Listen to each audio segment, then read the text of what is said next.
Legacy media is falling apart, and as it crumbles, a void is opening, a void that we intend to fill. The big legacy news networks currently average just 1.2 million viewers a weeknight, and those numbers are only going to get lower. Legacy media is dying, and the younger generation has moved on. Legacy media panders. Legacy media lies. Legacy media does not know what the truth is, and they don't care about it. Legacy media is a dumpster fire. This is why we few in our wild imaginations have started the Fight Laugh Feast Network. Our goal is to take down the legacy media giant of the last 50 years with our 5 stones.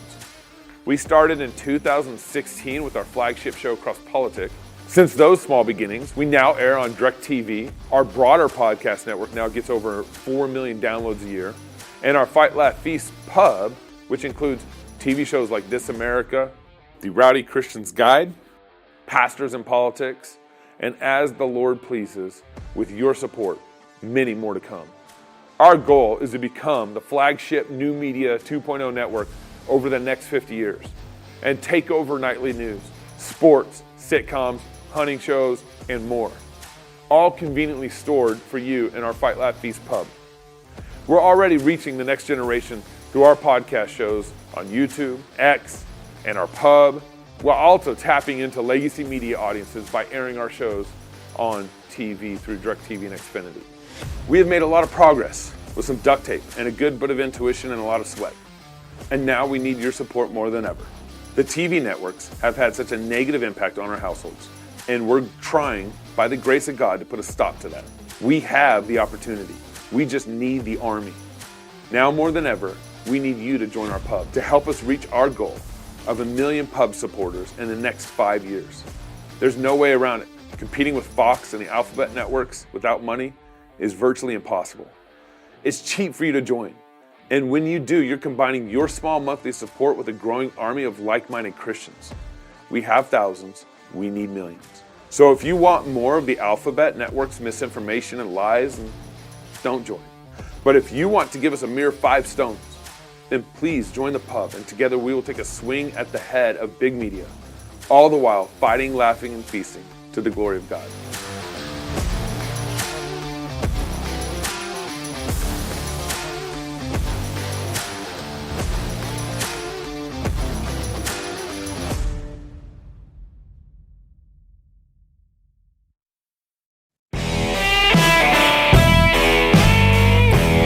Hey y'all, welcome to Cross Politic on the Fight Laugh Feast Network. Pastor Toby Chuck Knox, I'm the Water Boy. It's good to be with you today, and we got to bring this Idaho story to you. You're not going to acknowledge our guest? I guarantee. Well, everyone knows Davis Younts is our lawyer, well, and that he comes on hey, Gabe, all the time. Look to your left. We have a full studio here. Yeah. And we do. Yes, we have a studio audience. Yeah, it's Grace Agenda Week, so we have a full studio audience. You guys could have clapped for the opening. It would have made us all feel better. Can we still get a clap? There we go. All right, thank you. Thank you. Now that's it. I think we should start having Bill clap for us every single time, because he's here for almost every single show. It's just Bill clapping. I think, Bill, you should totally do that. Like there we go.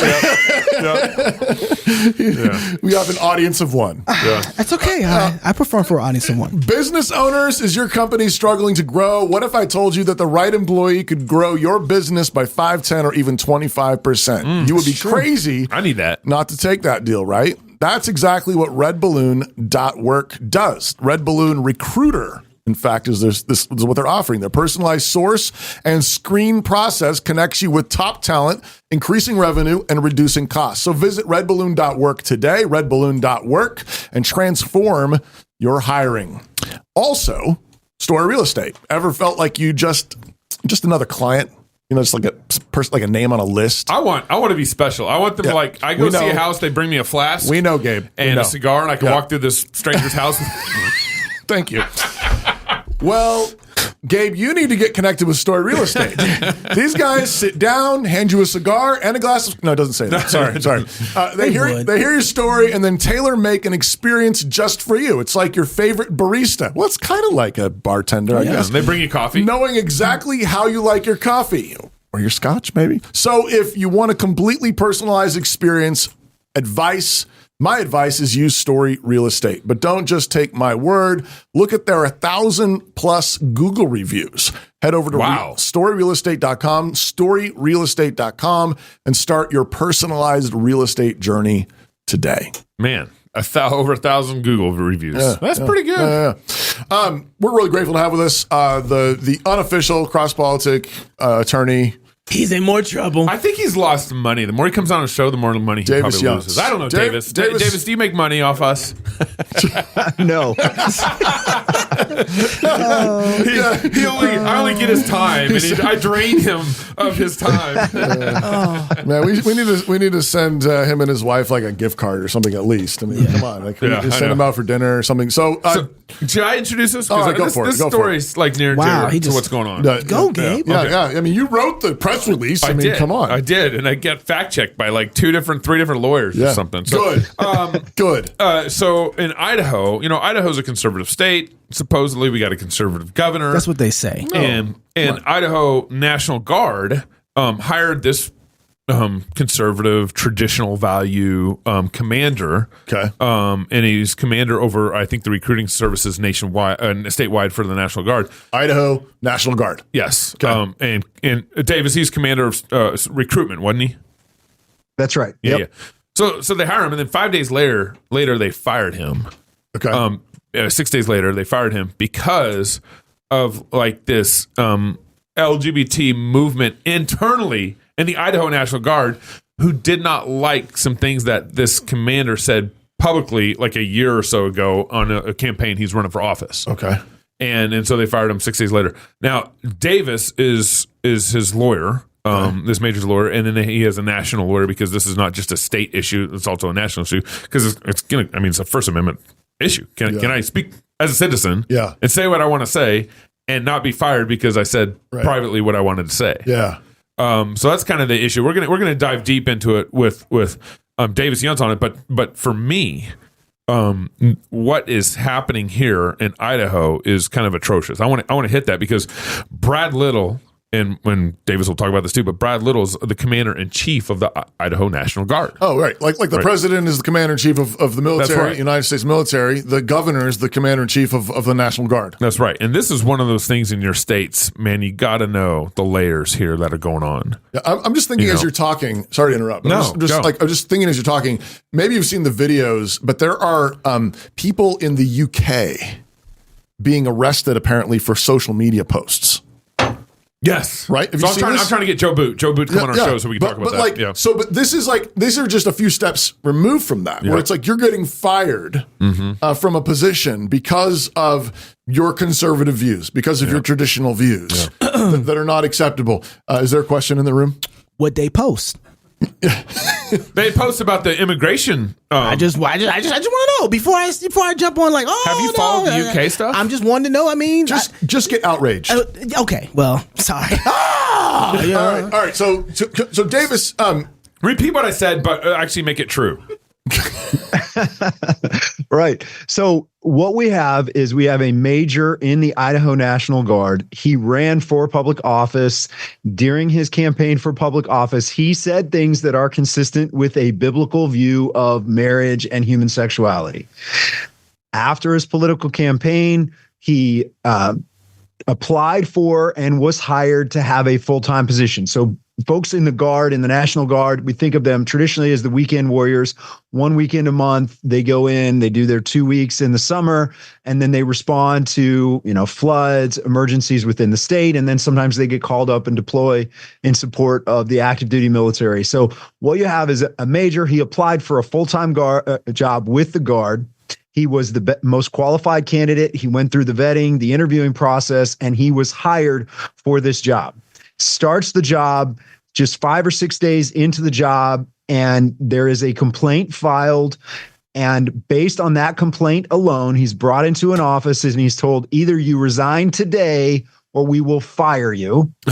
And he said, can't I talk to a lawyer first? And they said, no, resign now or we're going to fire you. Wow. He said no, left the room, got a lawyer involved, and that's where this case started. But the reality is, as crazy as it sounds, he was removed from his position because of his biblical traditional beliefs on marriage and human sexuality and things he said in a political campaign. Not radical things, not anything different than what we would hear in our churches on Sunday morning, or that we might express as our belief that marriage should be between a man and a woman, and we should not have the government endorse homosexual or same-sex marriage, right? I've just said it. I'm going to be fired now.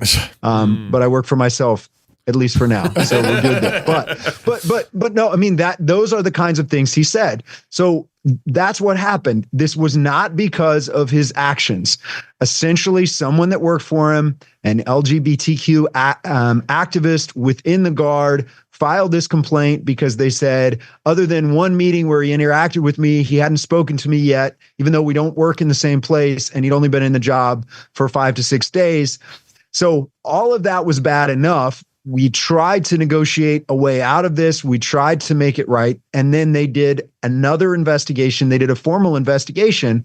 And the findings of the investigation, the official investigation conducted by the Idaho National Guard, the findings were that my client had engaged in discrimination because of things he said in a civilian, private citizen capacity while running for office. But worse, they said that the Idaho National Guard needs to develop a better vetting process so that, and I'm summarizing here, or I'm paraphrasing here, so that people like this don't get hired into these positions again. Whoa. Now, so that's what the investigation found. That's what's in process. I will say that the governor's office, the National Guard works for the governor's office. The governor's office should have been made aware of this today, and they can act to fix this. So part of the reason I'm talking about it now is it is my hope that the governor's office gets involved. The adjutant general, the TAG is what we call it. TAG is the acronym. The adjutant general for each state's National Guard works essentially at the pleasure of the governor. So it is my hope that TAG becomes aware of this, actually does their job, drills down into what's happening, and that the governor gets involved as well and puts a stop to this, because this is as bad as it sounds. This is a written investigation. We have it in writing where the recommendation is not only should this person be removed because of their traditional biblical values, but we should have a vetting process that eliminates anyone like them from holding a position of leadership in the Idaho National Guard. Davis, is this the usual way that people are fired? It's a great question. And the answer is no. I mean, they really did attempt to fire him before the investigation. Really, they attempt to coerce him into resigning. Right. But the military, the Army has what they call a 15-6 investigation. The Army loves acronyms and other things. 15-6 just refers to an Army regulation 15-6. So typically what happens is you do the investigation first, then the findings of the investigation are presented to the person who's being accused. They have the opportunity to respond to them, and then the leadership will step in and make a decision based on the investigation as well as the response. So that's the normal process. Here, what's troubling is they tried to force him into resigning before we even got through an investigation. Okay. This is, Idaho's a conservative state. Yeah, you keep saying Keep that. saying that. It's supposed to be. It's supposed to be. But what is so concerning about this is they're basically this LGBT guy, woman, I don't even know, complains and gets this guy fired with no investigation. Yeah. And then now what could happen, and this is why it's so important that Davis and these guys are fighting it, what could happen is they could actually change the rules on how they vet potential hiring candidates in Idaho. Right. Which would exclude all those who believe in biblical marriage. Right. Okay, so Davis, there's a few things. Let me give this a caveat first. There's a few people I would never want to debate. Dave Bonson, that just seems like a bad idea. James White. James White. That's without saying. Yeah.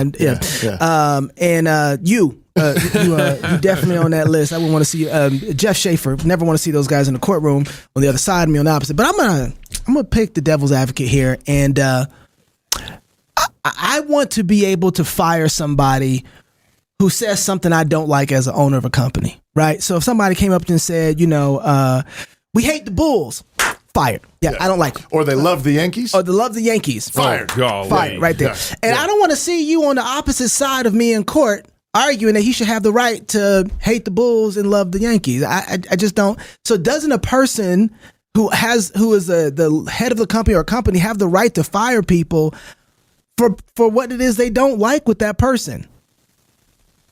Yes, I agree with you 100%. Absolutely, we should have that freedom. You won. But the difference. But here's my lawyer caveat. Now we're talking about a state. We're talking about a state government, and we're talking about the state government. Different in your scenario is an employer or a state government or the federal government caving to a complaint that has no logical, rational, reasonable basis, right? So there are differences there. If we were talking about a private corporation, private business, then, I become very libertarian when it comes to that. And I want to see companies have the ability to say, no, I don't like what you said. I don't like how you did that. I should have the freedom to fire you. This is my company. This is my business. We should have a lot more freedom in that area. But this is the state of Idaho doing this. And again, even worse, implementing a policy of discrimination. And that's where I think the elected leaders of Idaho should be held accountable to the people of Idaho, and they should have to answer for this and hopefully get engaged very quickly and fix it. Okay, I don't want to shotgun blast you here, or machine gun, but it's a couple different things. So what is it that you would want Governor Little to do that would ultimately fix not just this problem that we have in front of us, but also we have a cultural problem where if this is what's going to happen inside of the state National Guard, well, then he can't just come in here and say, okay, you guys are wrong, put them back into place, because there's a whole culture underneath this that's developing that's like, okay, you might get it this time, Governor Little, but you just wait, because there's a bureaucracy that's operating that has a mindset that's going to do this anyway. So what does he need to do to really fix the problem if he jumps in? Well, it's a great question because there are two pieces. So he does need to jump in. He does need to get involved. They need to take this investigation and shred it, right? They need to throw it in the shredder. Oh. They need to restore my client back to his position, and they need to restore his good name. But that's only part of it. So this is where we get into some really interesting things about the doctrine of the lesser magistrate and other things, because we need governors and we need leaders in the National Guard to be willing to stand up to the federal government as appropriate and push back. We saw some of that during COVID, but there was very, very little because of the way the money is tied into it. But we need governors that are willing to take a stand and push back. And that's part of it, because what's worse than all of this is on June 14th of this year, the Army, so DOD for all of the Army, issued an anti-extremism policy. That policy is in part what is cited in this investigation as labeling my client an extremist because he has traditional views of marriage and human sexuality. So the entire Army has adopted a policy that is problematic. And I could argue, and we can go to the details of why, but I think any member of the Army that ties to a church that preaches like the churches we go to could be labeled an extremist just because they're supporting that ministry. And we can break that down.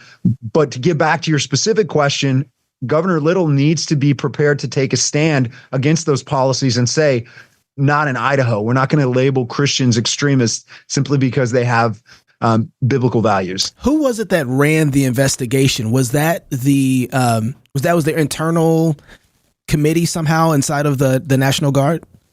So what they do is they appoint an individual officer and they give him a legal advisor, a JAG, a lawyer to advise him, and that's who does it. So that's the stage of this process. So again, it's not too late to fix this because at this point, it's just an investigation. It's just a recommendation and a finding. So the leadership of the Idaho National Guard can make this right. But now's the time for them to do that. What's his name?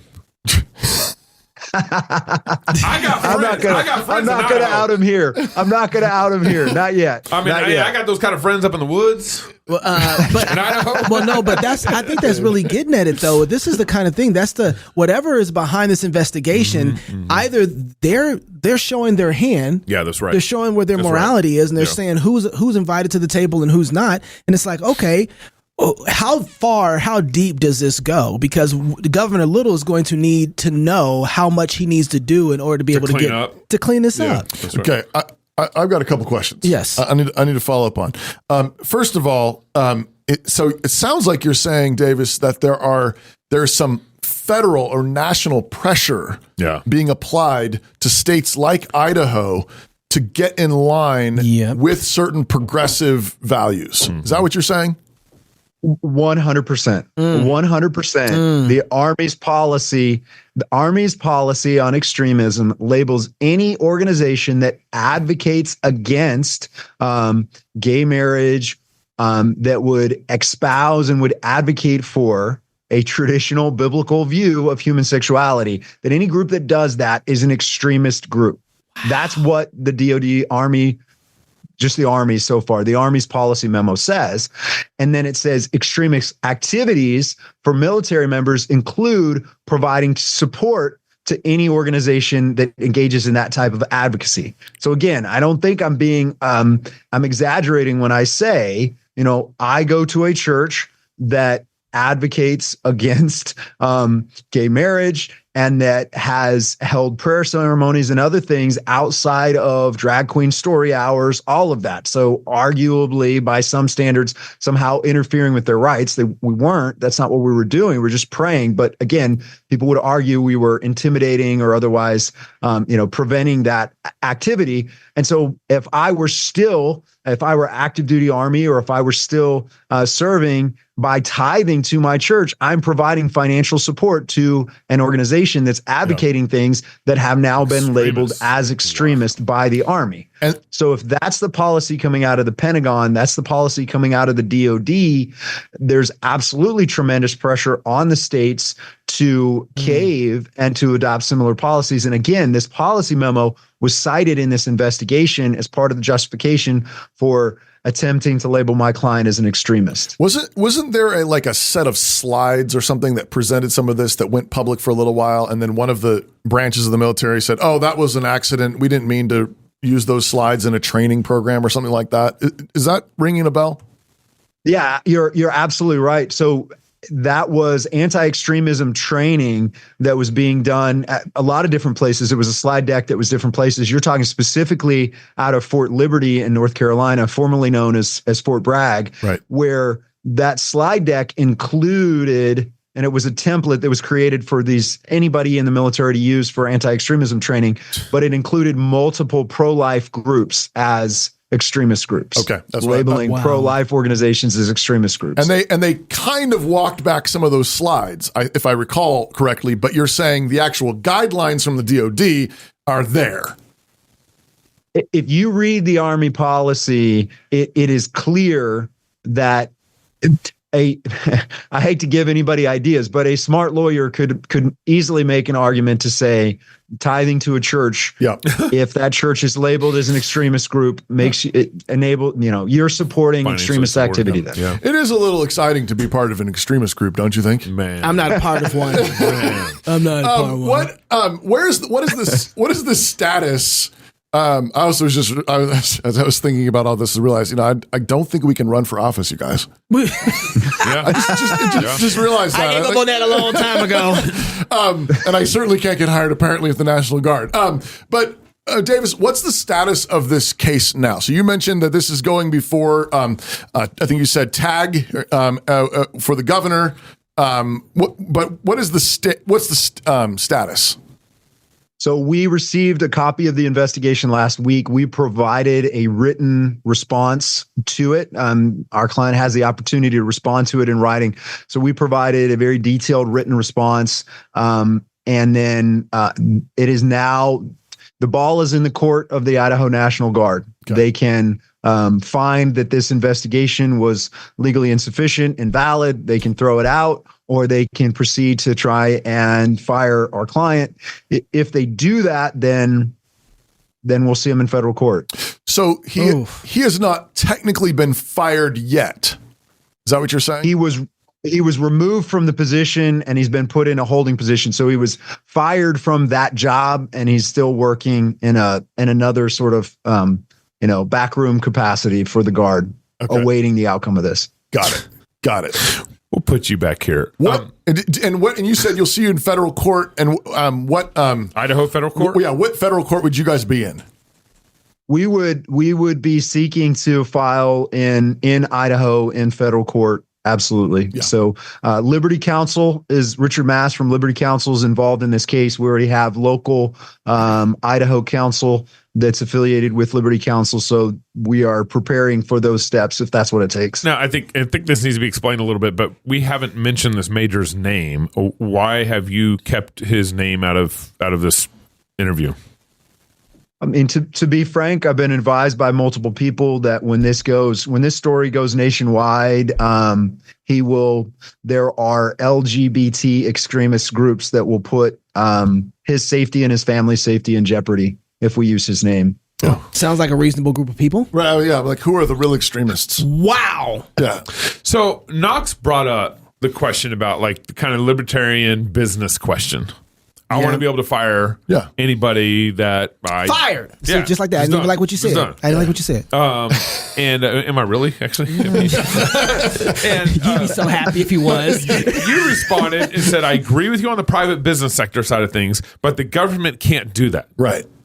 Now, aren't we kind of giving in that argument? I understand that argument, but at the same time, I feel like we're trying to treat the government like a secular, neutral organization. No. When we do that. No. Because we're saying the government can't fire for your private beliefs. But your business can. No, because the government represents us.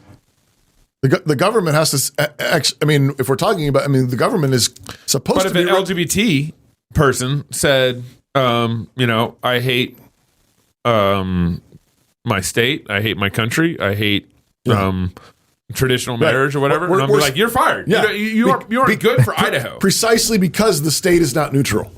Davis? He can fire him. Yeah, the state is Christian. Davis is saying he can't. No, he's saying the government can't. No. Private beliefs. I want to know what Davis thinks.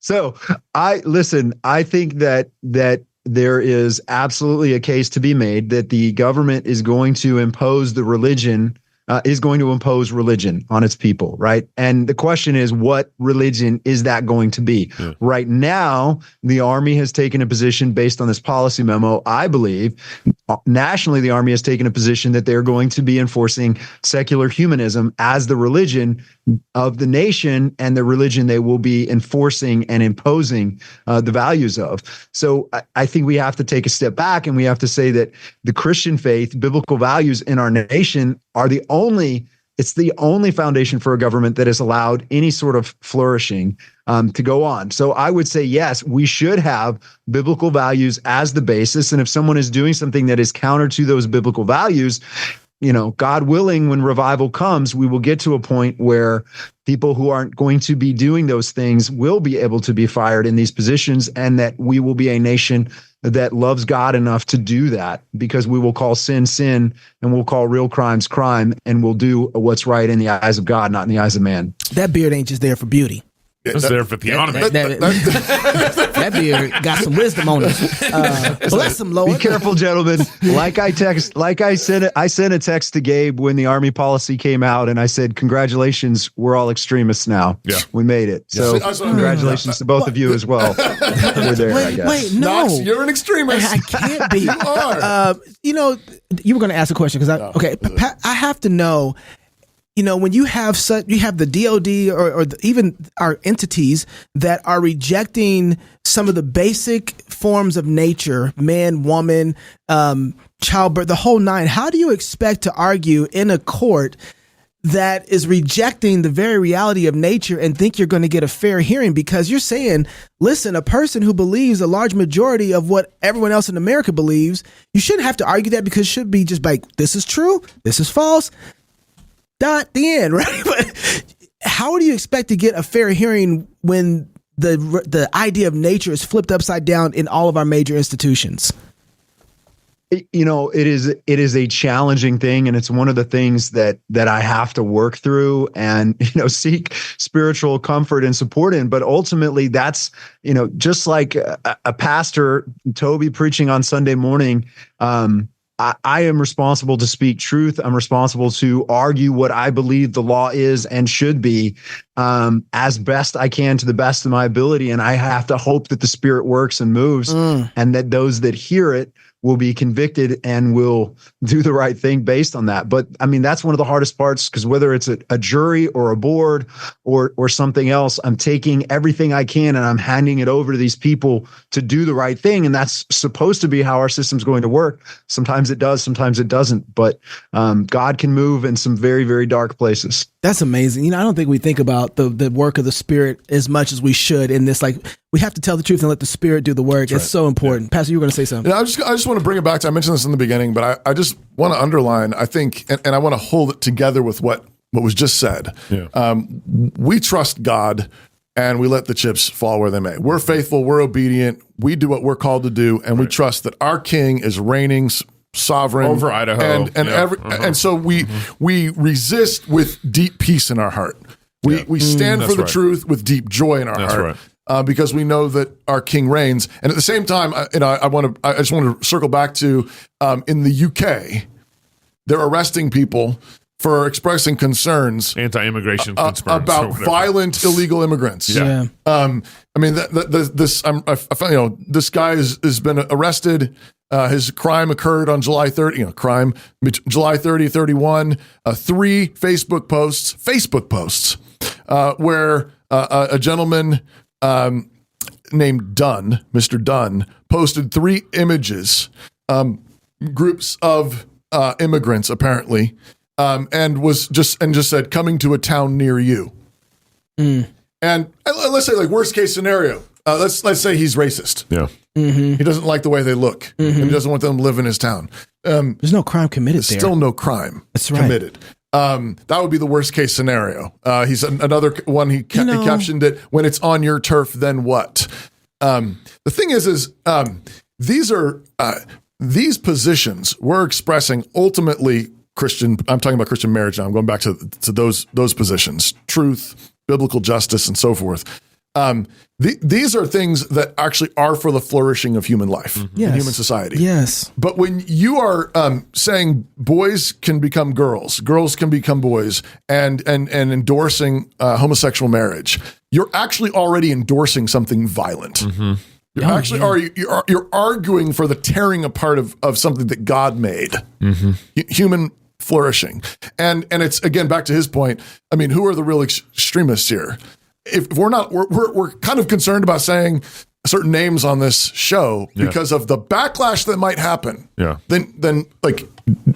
Yeah, and it's the same thing going on in the UK. There's people saying there really are violent immigrants. I'm kind of concerned about immigration, and okay, fine. And then there are violent immigrants doing violent things. The violence is the problem. They already are applying the first table of the law right here. Anyway, Davis, what do you want us to do here in Idaho? Because I think this is in our backyard. How can we help? What's our duty and responsibility here?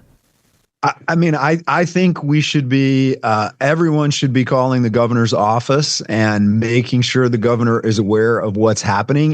In particular, this idea that a recommendation could be adopted and could become policy, that anyone with traditional biblical values will not be hired, will not be promoted within the Idaho National Guard. Because here's the thing, I think that we need to understand, and I'm seeing it again and again, and it's going to make me sound like an extremist, but listen, this is a religious battle. We are dealing with a religious fight. And the reality is there are people on the other side, outside of our churches, that are going to take this all the way. And they want there to be no place for our beliefs in society. Maybe they can be talked about on Sunday morning if no one goes to that church and no one hears about it. Right. But they really are seeking confrontation here. And there are some in society, I think, that are just not aware. They don't realize this confrontation is coming, but this confrontation is coming.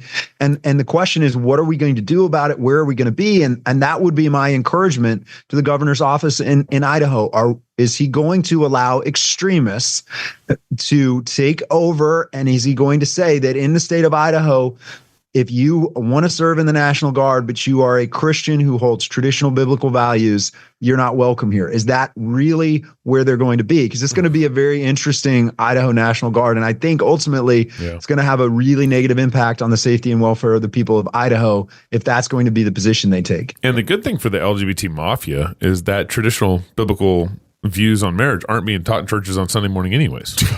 Oh, Gabe.